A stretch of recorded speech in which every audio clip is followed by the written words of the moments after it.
Hello and welcome to another episode of Attacking Third, a CBS Sports soccer show. I'm Sandra Herrera, lead NWSL writer for CBS Sports. Joined today, as always, by my colleague and co-host Lisa Roman, NWSL broadcaster and analyst. We are coming at you live one more time from Audi Field in a little bit of a dungeon room, in a little bit of a radio room. Who knows? Who can tell? Maybe you can. But we are so excited to discuss the NWSL Championship Final. Today's recap is presented by Delta Airlines, the official airline of the National Women's Soccer League. Keep climbing. I am so thrilled to be here with you, Sandra. We have been all over Audi today. I mean, you name it, we were in that part of the stadium, whether it's outside at FanFest, in the press box, on the field pregame, in the concourse, on the far end of the field, on the near end of the field. Now we're back in our home away from home in this radio booth where we did our live show on Thursday night previewing this incredible match. And now we're back here. We've adjusted the lighting a little bit. Hopefully it's less dungeony for the people joining us live on YouTube. Welcome in. We're so thrilled to have everyone here. If you're joining us live on YouTube, like this video, subscribe to the Attacking Third YouTube page, and then drop questions and comments in the chat because we really want to interact with you. We got to interact with a lot of fans live today during the Fan Fest and answer their questions. And now we want to do that with everyone that's joining us from home. If you were at Fan Fest today, give us a shout. Let us know that you said hi to us and that you saw us. But any questions you have, because hey, this is a great match that we get to chat about. You like it. I love it. We try to make the best of the situation wherever we are, quite frankly. Look, we're just staying on theme. We love a good theme. It's Halloween weekend. We got the spooky vibes going on in here. Got my party hat on. Let's keep it wouldn't be an Attacking Third episode without a hat from Sandra. So it was time. It was time. And all of the episodes that we've been doing, right? We've been rocking our best blazers. We've been getting out there with the people. And I said, you know what? For the recap, we gotta come correct, and I gotta put my party hat back on because it's really it's feeling like that, right? Despite there being a winner and a loser going home off the pitch here, it's really been a celebration of events throughout this entire week leading up to the NWSL Championship Final, and I'm so happy to be closing it out with you, my buddy, my pal, my homie, live with the audience here. Like Lisa said, if you're in the chat, we want to hear from you. Let's have fun with it. Let me get some eyeball emojis in the chat if you can actually see us. Appreciate that. Appreciate the interaction as always. But you're here for the recap, so let's chat a little bit and react to what we just witnessed in this NWSL Championship Final, 10th anniversary for the league. Portland Thorns versus Kansas City Current. Portland Thorns are winners of the NWSL Championship Final, their third championship in franchise history, 2-0. The final scoreline in this one, Sophia Smith netting ultimately the game winner, a go-ahead goal, provided the insurance by way of own goal in this one. Lisa, hit me with some of your first reactions. I'm so thrilled for Portland Thorns. The fact that this club has spent so many years on top, and most recently, they've fallen short of making the NWSL Championship, of lifting that trophy at the end of it, and they do it tonight for the third time in club history, the first time since 2018. You look at the roster that Rhian Wilkinson has put together in her first year at the helm of Portland, which taken over by Mark Parsons, a coach that did a really good job with this Portland side. And how was Rhian Wilkinson going to respond this year? What changes was she going to make? What changes were the players going to have positive reactions about, have negative feedback about? And on all fronts, it's a positive day for this Portland Thorns side, especially one Sophia Smith, the league MVP. She was awarded that just a few days ago. Tonight, she gets to lift another MVP award as the championship match MVP. And it's so well deserved for the 22-year-old. Watching her play tonight, watching her lift the trophy at the end and just say to her teammates, I love you guys. I'm doing this for you. I wouldn't be here without you, is very special to watch this Portland side. I think that's the key word there. You can't say it any better. I think we are all quite frankly witnessing something very special in this new era of NWSL. We've got Sophia Smith really being the face of that new era moving Yes. forward as we look ahead to potentially the next decade of existence of NWSL action. I can't help but think that this is the night in which Sophia Smith has just sort of marked her Mhm. arrival and this next era to come. We're going to talk about all the action that we saw, but let's start with the starting 11s. Lisa, when we saw these starting 11s drop, whether it was for Portland or Kansas City, did anything surprise you? Did anything maybe catch you off guard when you saw the head coaches starting 11s? Not surprising at all what Matt Potter and Kansas City rolled out with. It's a very similar lineup that we've seen the last match and most consistently, with the exception of Lavoisier, who is injured and no longer available for Matt Potter. But on the Portland side, Christine Sinclair, she got the start tonight. She did not start the semifinal match for Portland against San Diego. Instead, it was Hina Sugita tonight. Those two swapped. Sugita started on the bench, and Christine Sinclair was awarded the start. And you and I had talked about that. If Sinclair was going to start, what Rian Wilkinson was going to do with the 11 to put out on the pitch, because she has reiterated a number of times that there are 16, 17 players that could be starters for this Portland side. And it's incredibly difficult. It's one of the most difficult decisions that Wilkinson has to make as a coach, who is going to start. And giving Christine Sinclair the nod tonight in the starting 11 was the right decision. When you look at the pedigree of this player, what she was able to do, her veteran leadership, she played in the very first NWSL Championship in 2013 with Portland Thorns, and she does it again on the 10th year anniversary of the league in the 9th NWSL Championship, the fourth one for Portland Thorns, and they raised the trophy for the third time. But it's so much of what Sinclair can do on the pitch and how influential she is in the game, and working in tandem alongside Sophia Smith. I love that partnership of youth and so much veteran experience. Sinclair almost lets Soph run, lets her Yeah. have a lot of freedom to move without the ball, but Sinclair will occupy the space. She'll control the ball. She dictates a lot of the tempo of the match, and we saw that tonight for Portland. So that was the biggest thing for me when the starting lineups dropped, that Sinclair was getting the start.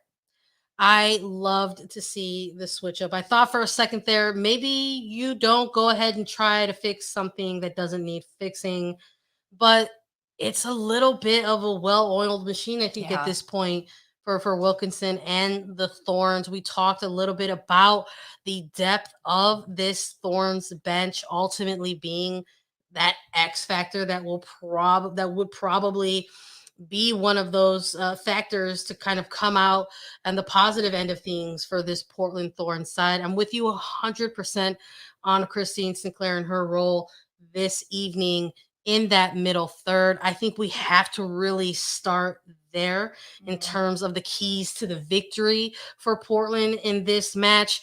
We're talking about Sinclair, the rookie Sam Coffey, two players on opposite sides of the spectrum in terms of the level of the area of their career at this moment, but also Rocky Rodriguez.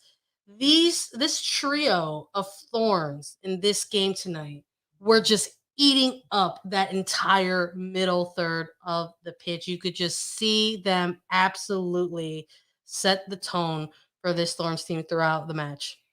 When this match unfolded, after the first 10 minutes, let's say, Sophia Smith getting the opening goal in the first 5 minutes, it was still hectic. There wasn't a lot of momentum in this moment. It was a mistake by Kansas City.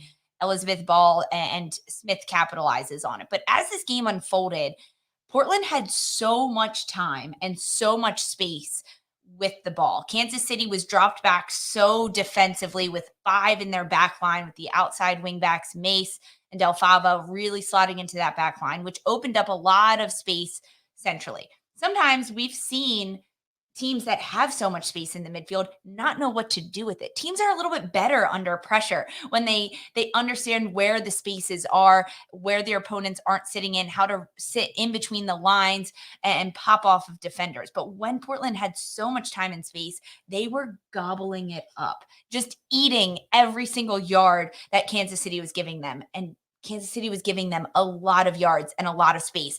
And when you look at the midfield with Rocky Rodriguez, Christine Sinclair, Sam Coffey, those are players you cannot give space to. And they had so much time and so much space on the ball to dictate the play, to find Sophia Smith, who also had a lot of time and space when she did receive the ball, popping off of the back line. Because Kansas City was sitting back so defensively, the space in front of them was wide open. And then you look at players on the width, someone like a Yasmine Ryan, a Klingenberg, a Kuika, that occupied the flanks areas and were able to just dominate in those spaces, cut inside. Yasmine Ryan was so impressive from this Portland side tonight. Yeah, I think a little bit about the previewing that we have been doing ahead of this match. And again, talking about the depth of this team as being the X factor going into this game, talking a lot about Sophia Smith and the caliber of player that she is introducing herself to many new eyes, right, on the NWSL. But I think that also includes somebody like a Yasmine Ryan. We saw such a strong game from this player. This is a player that continued to make Coach Wilkinson's job harder. Yeah. We really saw her bring it on in the second half of this regular season for Portland Thorns. We saw her step up in the absence of so many international players making their departures from the Thorns, whether it was a Christine Sinclair for Canada, somebody like a Sophia Smith for the United States women's national team, as they went off to go and punch their ticket to the World Cup in CONCACAF qualifying. And you had these stretches of weeks in NWSL in which there was opportunity for depth players. And we saw Yasmine Ryan produce for this Thorns side, which makes the coaching staff's job even harder when you do have those regular stars returning to your roster. And we heard from Wilkinson this week in the lead up to the final that the hardest part of her job is finalizing starting 11s. So I would say that perhaps that was maybe my biggest, most pleasant surprise. I loved seeing Ryan included in that starting 11 once more for the Thorns in this final, and was a huge factor in this game. You had Sophia Smith getting that dazzling opening goal, finding herself 1v1 against France. But then this own goal really generated by Ryan. A dagger in Kansas City's side, but it was all Yasmine Ryan. There's so many moments when Ryan found herself on the ball and had options and chose to go it herself. And that confidence we did not see in 2021. We didn't even see it at the beginning of the year for Portland. And Rhian Wilkinson has been so high on Ryan and giving her an opportunity during international windows throughout the summer. And now to give her the start in this championship match, I think was so well deserved for a player like Ryan. And her confidence showed. She was taking shots. She was taking opportunities. And she forced the own goal that would be the insurance for Portland coming late in this match. In the 56th minute, Ryan driving down the end line, sending a dangerous cross into the box and just forcing Addison Merrick for Kansas City to hit the ball into AD Franch, and then it finds the back of the net. It so deserved from a player like Yasmine Ryan. If she doesn't get the goal, at least it's credited to her to be a forced own goal, because it was tremendous to watch this type of player just exude so much confidence and happiness.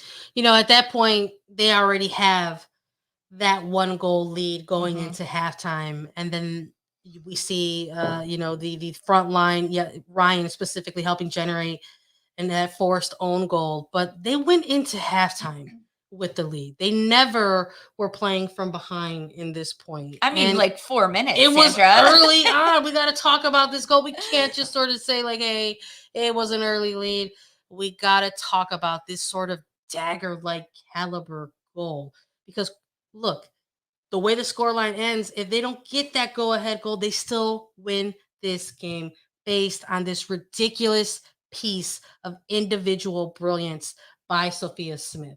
this was a huge opening moment for Portland and for Sophia Smith. The high press from Portland is something that they have been really good at all year and has made Portland incredibly dangerous. Sophia Smith, 14 goals on the year, and she's gotten a majority of them in moments like that. When she is high pressing, she's steering the defensive ship right from the start in the counter press for the Thorns. And that's exactly what she does. She forces Kansas City to play the ball back and in behind them. Then it's Elizabeth Ball. She ends up slipping as this ball is played back to Franch, and it's not a hard pass. It's not well done. It's a mistake on Elizabeth's Ball part. And from there, Sophia Smith is able to just textbook 1v1 against AD Franch, takes the touch to the left, and then finishes it. Even the celebration of Sophia we got to Smith, talk. That's exactly why the shrug. I'm bringing up this goal so that we could talk about it just a little bit more by Sophia Smith. Look, when we started this episode, I said I got my party hat on. Of course, it's a Chicago hat. And when Sophia Smith scored this goal and hit this entire audience, both at Audi Field and live on CBS, my little Chicago heart skipped a beat. I loved the Jordan shrug. No better celebration for the young GOAT in Sophia Smith.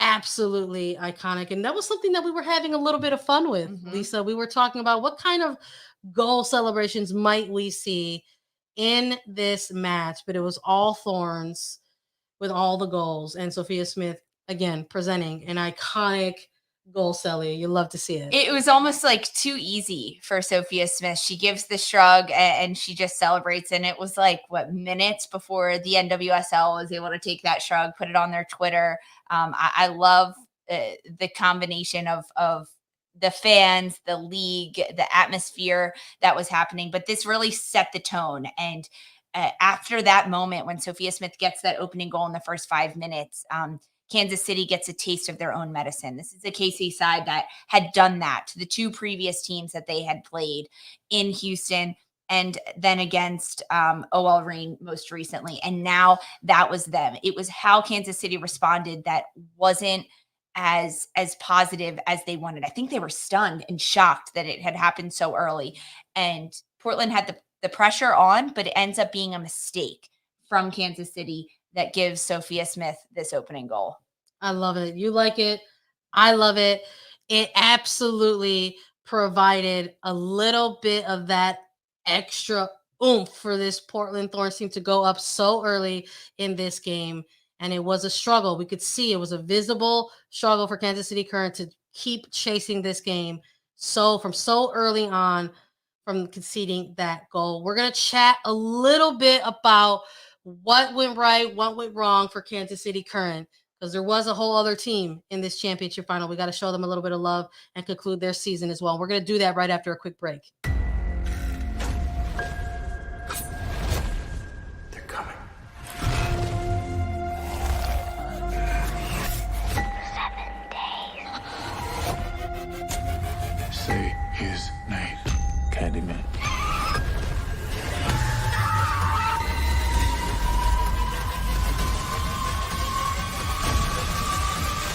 I'll be right back.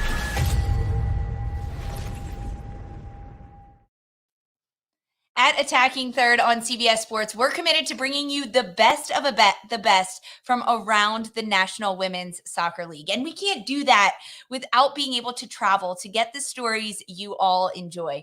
But the best stories aren't the ones we tell you. They're the ones that you live. Meeting people in person, facing challenges face to face, getting out of your hometown and out of your comfort zone. Delta knows how important it is to see a different point of view from a different point of view. So for those who want their own story to tell, Delta Airlines has a world full of places to start. Delta Airlines, the official airline of the National Women's Soccer League. Shout out to Delta. Probably flew a lot of folks here. Look, it was crowded in this NWSL Championship final tonight. It was a great hosted final by the DC area. And we've been talking a lot about everything building up to this. And one of those things were all the conversations that we have been having with so many folks. And that includes people from DC part of the host city, but also people who were coming into this city to celebrate the biggest game in NWSL, right, at the end of the year. So it was great to sort of see everybody and chat with everybody about that. So yeah, of course we're going to show Delta some love as well, because they absolutely had a role in They that. sure did. We're so happy to be here because of Delta. Thanks, Delta. Shout out to you guys. Thanks to everyone who came, who supported. We saw you at the Fan Fest, at Audi, wearing your gear as well. I mean, that was pretty cool to see. All the teal, all the black and red, a lot of Washington Spirit jerseys today in the stands. Some Gotham, a lot of Gotham, actually. Everybody was repping. I like that. Coming to the final and repping your set, no matter if they were here or not. But it is over, and we're talking about the recap of this night. And you know what? There's going to be folks who are heading home. Maybe they're booking a flight. Maybe they need to get a flight out of here. Speaking of going home, Kansas City is the team that is unfortunately going home, finishing as runner-ups in the NWSL Championship final. Lisa, we made some picks in this game. I ended up going with Portland. You went with Kansas City. Let's talk to rub it in. Let's talk. I just want to talk a little bit about what went wrong, because I know you were paying attention to this team, and it sort of felt like you were like, okay, any second now they're gonna wake up and turn it on. That was it. They were sleeping. They needed to wake up. I think I had high expectations and high hopes for this Kansas City side because of everything that they had been through up until this point, the adversity they had faced. You think back to this signing of Sam Ewis and Lynn Williams, the welcoming in of Matt Potter, a great coach that had a lot of expectations on him, the Longs that were doing so much with this team, bringing in the practice facility, building the first NWSL specific soccer stadium in Kansas City, and the pedigree of this team. Then they lose Sam Ewis and Lynn Williams, and they're without those players due to injury. And with some of the other issues happening in terms of the challenges that Kansas City faced, and then going on an unbeaten streak throughout the middle of this season, only 2 losses in Kansas City's last 19 matches heading into this game. I had more for Kansas City coming into this one, just because of the players, the belief in themselves. They were so proud of how they got to this point and continuing to move on. But it did not translate to this large stage tonight in the NWSL Championship. Kansas City was asleep. They were stunned and paralyzed after that opening goal from Sophia Smith. This team could not respond in a manner that they wanted to. I think that Portland did a really, really good job of utilizing the space in the wide areas of the field, with Klingenberg and Kuika pushing up so high, with Ryan Weaver and Smith pressed up against Kansas City's back line. It forced the wing backs for Matt Potter's side in Del Fava and Mace to drop into the back. So throughout the year, we've seen Kansas City rotate when they're in and out of possession of the ball, With possession of it, it's a 3-5-3, and they have great movement off the ball. Out of possession, they drop 5 in the back. And because of that, dropping 5 with Del Fava and Mace as those outside wing backs sliding into the back line, it opened up so much space in the midfield. And because they were having to do so much defensive work, Kansas City against Portland, it gave so much space to Portland. So then when Kansas City got the ball, what they usually do is go so quickly in transition. But there was no support for players like Hamilton, Labonta, Kaiser up top, because Mace and Del Fava were pushed so far back. And it was a rut that Kansas City could just not get out of. We saw the struggle for Kansas City tonight. We started the top of this episode specifically within that middle third, and how difficult it was for Kansas City to try to generate anything anywhere at times, whether it was up the middle or outside in the wide areas, just unable to really capitalize, and unclear at times what exactly the game plan was for this Kansas City side. An incredible journey to this point. I think that is absolutely something to be celebrated. And this is a team and a franchise, when we did our way too early predictions in December of 2021, that we had high hopes for Yeah. coming into this 2022 season. We liked everything that we had been hearing and seeing out of this organization in terms of the player acquisitions that they were making, in terms of the strides that they were making for women's soccer in Kansas City. We've been talking endlessly about their training facility coming to light. You mentioned the NWSL specific stadium that has just broken ground and will come forth in 2024. That is the goal. So it's like endless investment that we constantly hear about. And you can point to that and see this sort of direct line from investment to these players where they are just able to focus on being professional soccer players.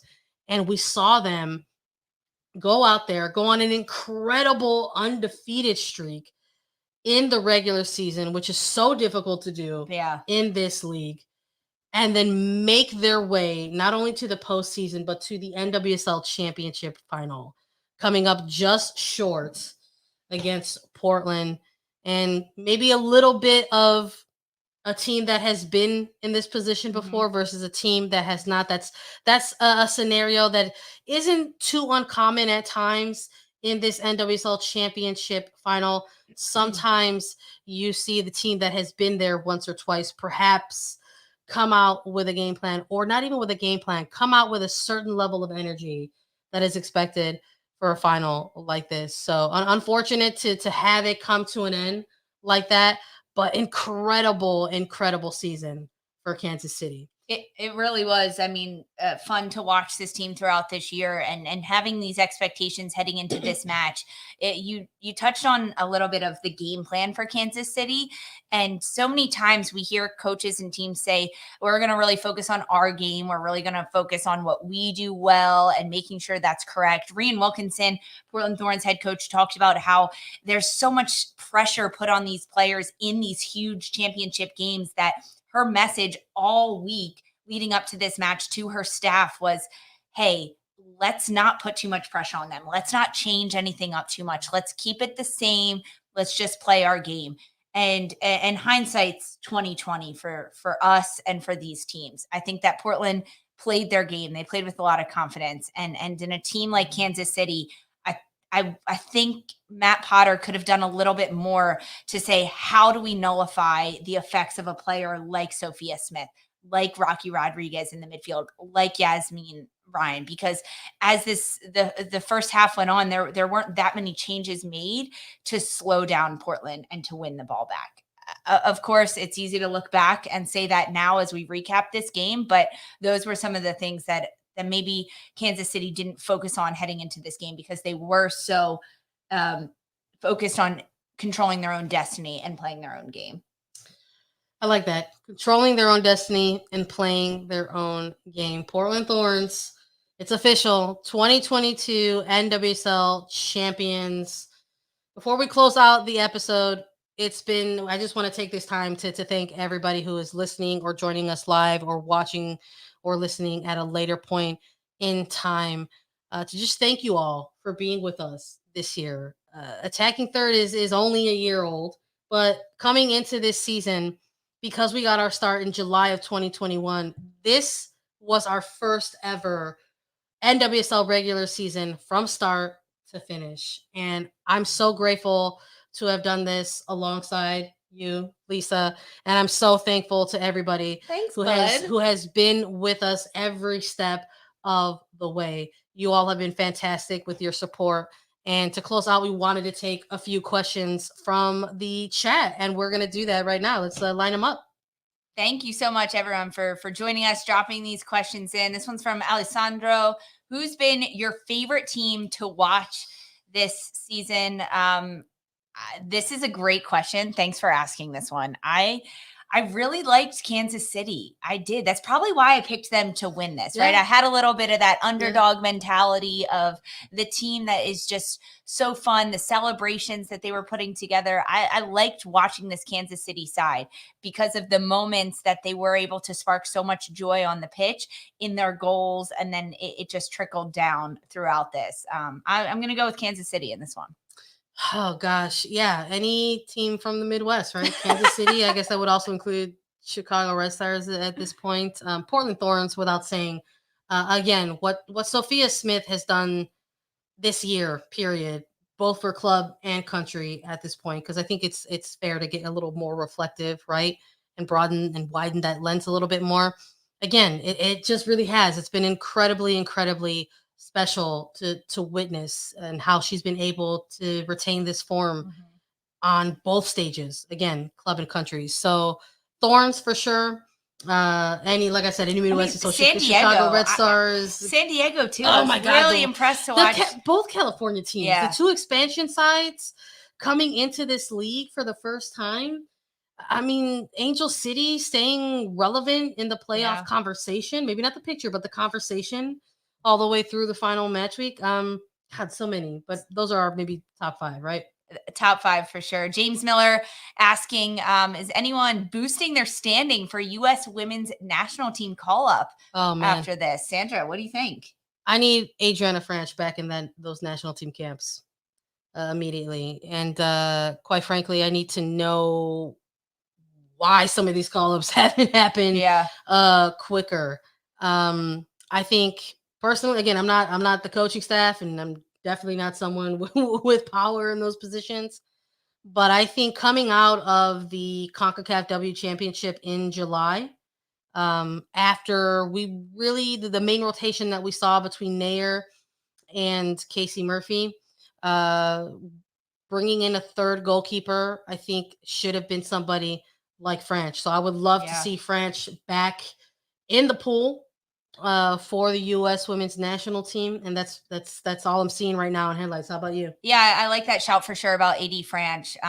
Tonight maybe wouldn't get the call up. I know Vlatko Ananovsky was in Audi Field tonight watching this match, but Alex Luera, the rookie for Kansas Ugh. City, this is a player that wasn't nominated for NWSL Rookie of the Year, and I think that was not a good decision at all by the league, because this is a rookie player that has proven herself all over the pitch for Matt Potter's side, whether it's defensively, higher up the field in that six. And specifically, when you look at the landscape of the United States women's national team, there are a lot of question marks in the midfield, the defensive six role. We saw Jalen Howell get a few minutes in that spot. Sam Coffey, who also played tonight for Portland Thorns, she has a lot of significant minutes. And I think that it could be Sam Coffey's role to lose, along with Andy Sullivan, who plays for Washington Spirit. She's in that six role, but why not elevate that competition? Bring in a player like Alex Luera, who can play in that six role, who can even play higher up at the pitch if you need her to. She can play across the back line in those two center back roles. I think that Luera is just such a versatile player that she deserves a call up to the U.S. women's national team. Yeah, absolutely. I'm with you. I don't know if we're going to see for those Germany friendlies coming up in November, if we'll see more call-ups. I think the coaching staff of the U.S. team might go ahead and just keep retaining the players that they've been calling in. But if there's by chance an ID camp or those January camps that's in that bigger rosters, why not? Next question from the Colt 45 show. Thought on San Diego Wave FC's first year. Epic. I mean, you look at this expansion side, the way they came in with Casey Stoney taking her role at the helm, and then the roster that she was able to put together, getting Naomi Girma, #1 draft pick. You love to see a defender being drafted #1 overall, and the way she built her roster around a Kaylin Sheridan in goal, a Naomi Girma, #1 draft pick, to an Alex Morgan, who ends up being the Golden Boot winner. And then a reflection of it, Casey Stoney wins Coach of the Year. Kaylin Sheridan wins Goalkeeper of the Year. Alex Morgan wins Golden Boot. You got Naomi Girma, who wins Defender and Rookie of the Year. I think that this team was the complete package. And the fact that they made it to the playoffs, they got to host a playoff match. I really loved watching the San Diego team this year from the very first early days. Yeah, I'm with you. I'm in 100% agreement. I think for everything that we've seen out of somebody like Sophia Smith doing what she has been doing for the front lines, whether it's for club or country, I don't know how you don't have that same argument or enthusiasm for somebody like a Naomi Girma in that back line. We're talking about future of this league and future of the national team. You're absolutely talking about those two players in the same breath. Yeah, I agree completely. Another question that we have, guys, keep them coming. Thank you. This one's from username. That's real original. Hello. What would you say was Rhian Wilkinson's most important decision in taking Portland over the top? I like this question. Oh, Sandra, what do man. you think? Most important decision. I think from the beginning, presenting challenges to a team as deep as the Thorns. I mean, she started out presenting a 3-back to these players, and they bought in and changed things and continued to change things up. We saw this team play in multiple formations this year, and perhaps her background as a former player, her very calm presence and demeanor, helped generate that type of buy-in from the players, because sometimes with so many changes there could be a little perception amongst players that coach doesn't know what they're doing, but there was never that layer or element in terms of Wilkinson and how she was coaching this team. I agree completely. She challenged the IQ of these players. She even talked about Sophia Smith, and Smith wants to be the best player in the entire world. And Rhian Wilkinson talked about how in order for Smith to be the best player, yes, she needs to score goals. She needs to continue to work on her shot, but it's her mental side of the game that needs to continue to sharpen. And that's how she challenged these players. I mean, specifically, if we look at the last 2 hours of Rhian Wilkinson and Portland Thorns' life, what took them over the top? The fact that she rotated in players like Janine Becky, Hina Sugita, Crystal Dunn towards the end of this match and said, yo, let's just pile it on Kansas City. Yeah. And a really short answer, maybe, hey, just taking Sam Coffey, who was typically an attacking role, and putting her in defensive mid. Huge. There you go. Claire dropping this one in here. Who would you have liked to see nominated for awards this year that wasn't? I already gave a shout out to Alex Loera, Kansas City rookie, that was not nominated. I think I would have given it to her. Also, Rhian Wilkinson, not nominated for Coach of the Year. I think she could have deserved a shout. Not sure if she would have won, but I think you throw that shout in there along with Laura Harvey at OL Reign, Matt Potter at Kansas City, and Casey Stoney with San Diego. I'm in 100% agreement. I listen. You all know that I'm lead NWSL writer at CBS Sports. I put it in the piece. I said, you know who's going to be a dark horse? Unfortunately, somebody like Alex Loera. And if margins are narrow on the pitch, apparently they're very, very narrow in voting as well between coaches, players, media, in terms of the preliminary round determining the nominations. I can only imagine that they were very, very thin. And seeing Loera and the season that she put together, absolutely, I think warranted at least a nomination. This question from Bradford saying, what do you guys think of the level of play from the first year to tonight? NWSL starting in 2013. This was the 10th year celebrated today in 2020 for this championship.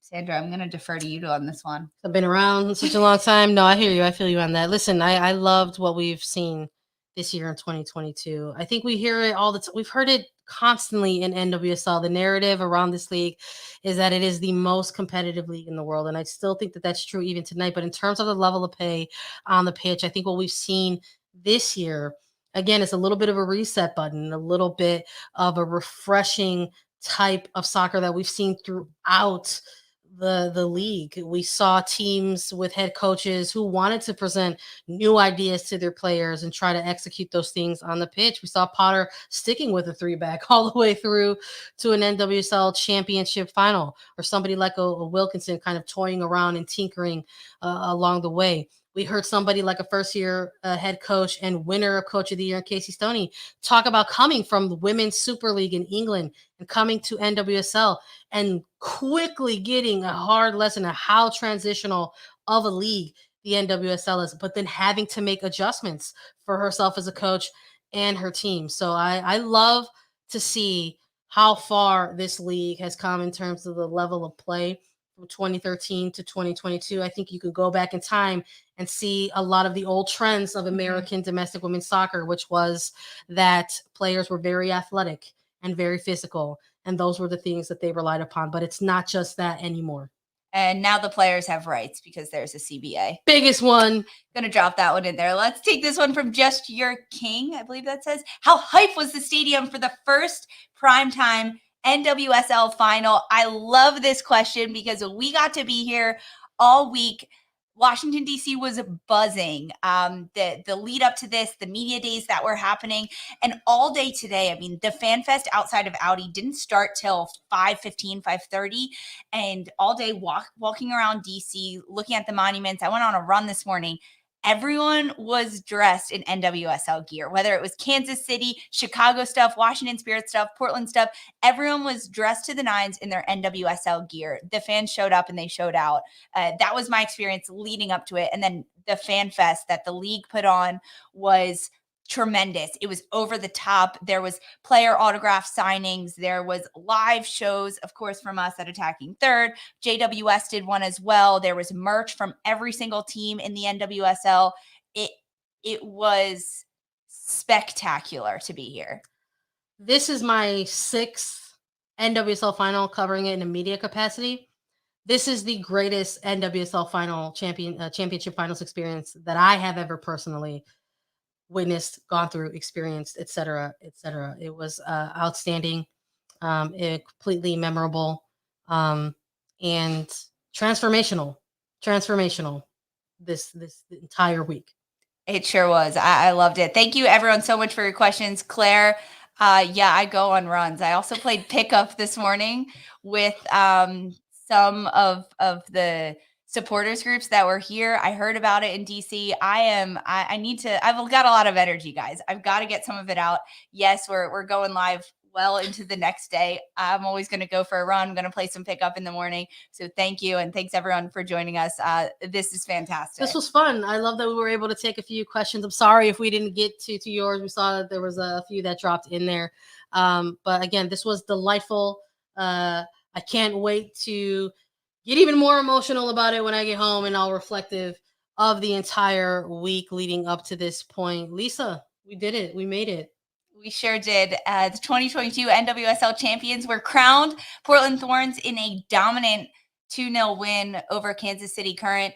It's been a pleasure chatting this year with you, Sandra. Thanks so much to everyone who joined us. We're going to sign off. Make sure you follow Attacking Third everywhere you get your podcasts, Google Podcasts, Apple Podcasts, Spotify, wherever. Leave us a 5-star rating and review. That stuff helps us out so much here at the show. Make sure you follow us on YouTube. Please subscribe to youtube.com/Attacking Third so that way you never miss out whenever Lisa and I go live, because we stay live. We'll be back. We're so excited. We'll be back. Just because the season's done doesn't mean we are. Don't worry. For Sandra and Lisa Roman, this was Attacking Third.